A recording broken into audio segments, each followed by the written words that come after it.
Hello and welcome to Endless Creep. If you are here for scary true tales and terrifying horror stories, then you are at the right place. I'll start by saying I have a terrible biological father. He has been a shady person all of my life and constantly caused me a lot of grief. This is just one of those examples. When I was 4, my parents split up. My mother and I moved states, and they agreed I would visit my dad every school holidays for a week. This one particular time, I had been with him for a few days when I was playing with my cousin at a nearby park. A car pulled up and I recognised the man as one of my dad's friends. He called me over and without thinking, I ran over to him and left my cousin at the park. He asked me if I could show him where my dad lived, and I agreed and got in his car. I gave directions and didn't notice at all that they weren't following them correctly. Looking back now, I really didn't know the way anyhow. After way too long, I did realise that we were getting closer to the city, which is far from my dad's house. We pull up at a house I didn't recognise, and the man told me to wait in the car. I did. I didn't feel scared at all for some reason. He eventually took me inside and I definitely started to feel unsafe then. I mainly remember 2 girls passed out with their tops off and a much older man was feeling them up everywhere.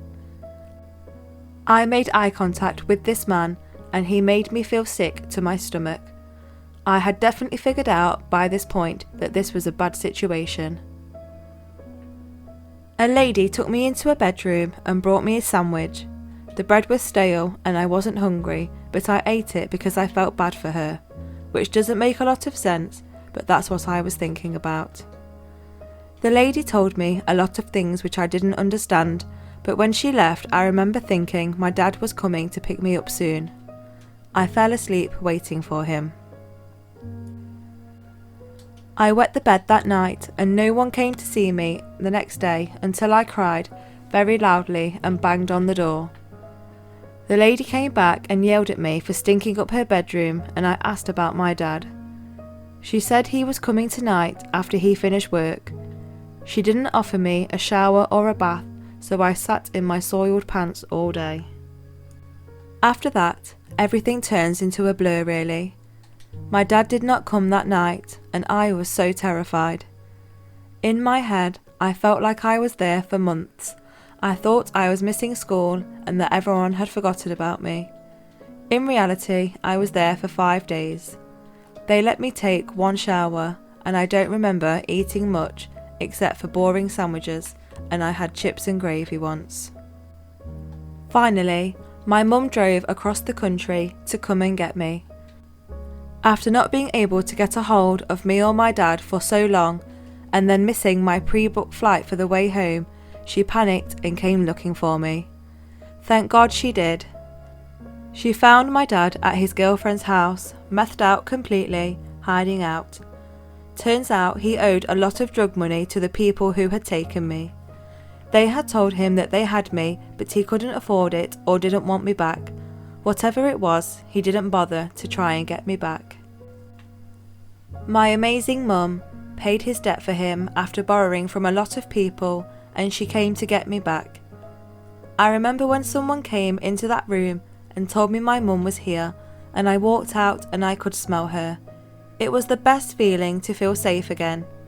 She took me home and I didn't see my dad again for a long time.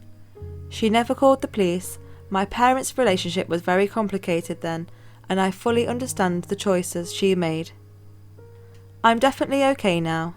I've spoken about this in therapy and I've come to terms with most of the things I went through as a child. But that's still a messed up situation for a 4-year-old girl to be in. So, to my dad's friend and the sandwich lady, and even to my dad himself. Let's not meet again. I was about 7 years old, my brother about 10. It was well past our bedtime when our mum woke us up off the couch to put us to bed.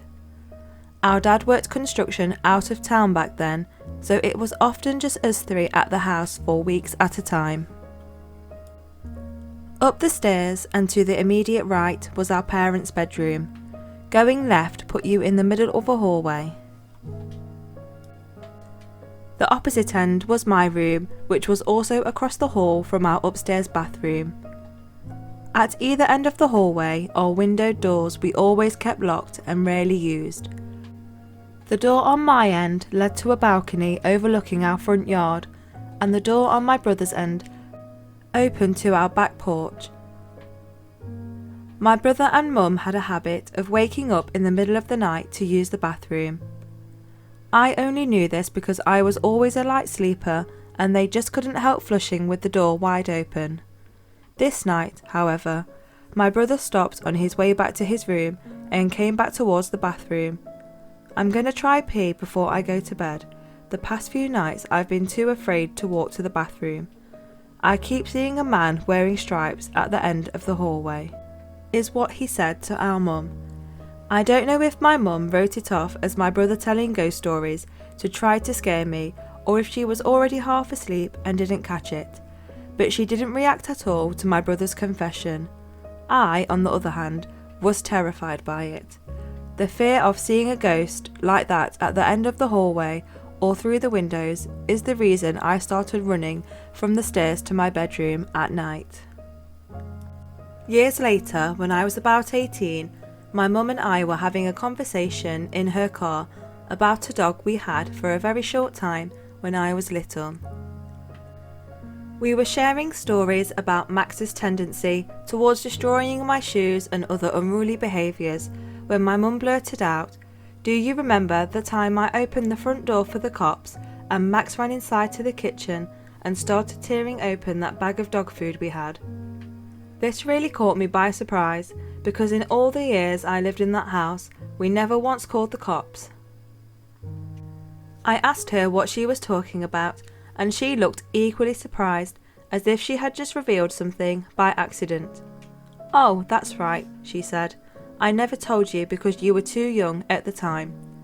One night I woke up hearing noises outside my window, and when I looked I saw a man staring into my bedroom."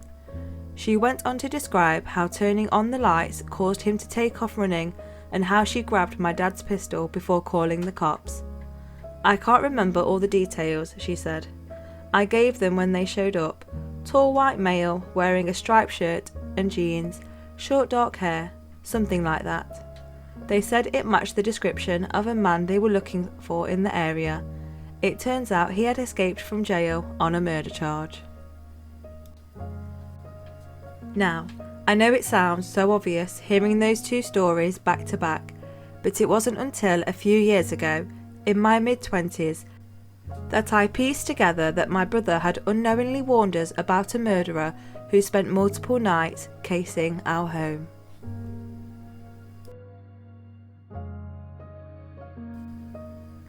Years ago, when I was 11, I was staying home alone with only my little brother, who was 7.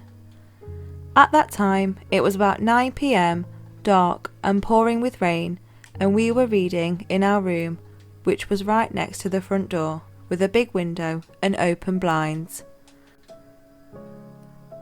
That's when I hear the front door bell ring, followed by knocking. I thought my parents had arrived. Strange though that they didn't use the garage or their keys. I looked outside to see their car, but saw nothing but rain.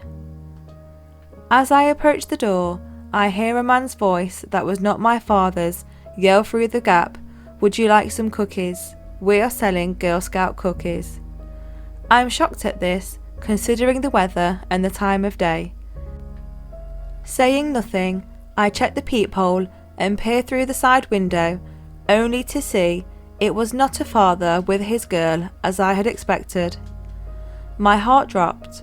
Standing there was just a fully grown man, maybe in his late 50s, no box of cookies in sight, soaking on my doorstep. I can remember the gut-wrenching feeling of having to check the locks while he was right on the other side. For sure, he heard this. The 2 locks were the only things separating myself and brother from a potential monster. He continued to knock and mention his cookies as I considered calling the cops. That's when I remembered the blinds were open in my room where my brother was, with the light on. As I turn the corner into the doorway, I see the man carefully peering into our window, possibly eyeing my brother, distracted in his book.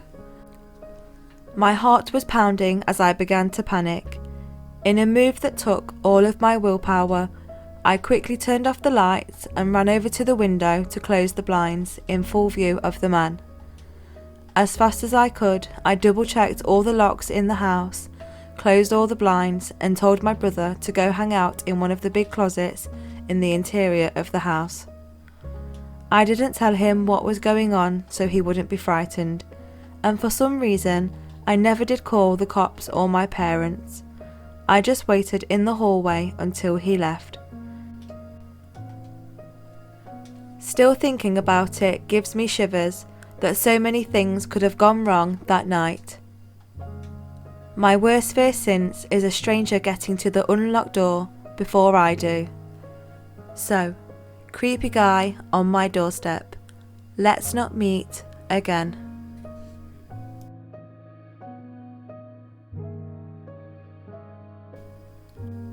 What do you think to those 3 terrifying stories? If you enjoyed this video, please don't forget to like and subscribe to our channel and follow us on social media. You can find us on Instagram and Twitter. Links to these can be found in the description below. Thanks again and stay safe.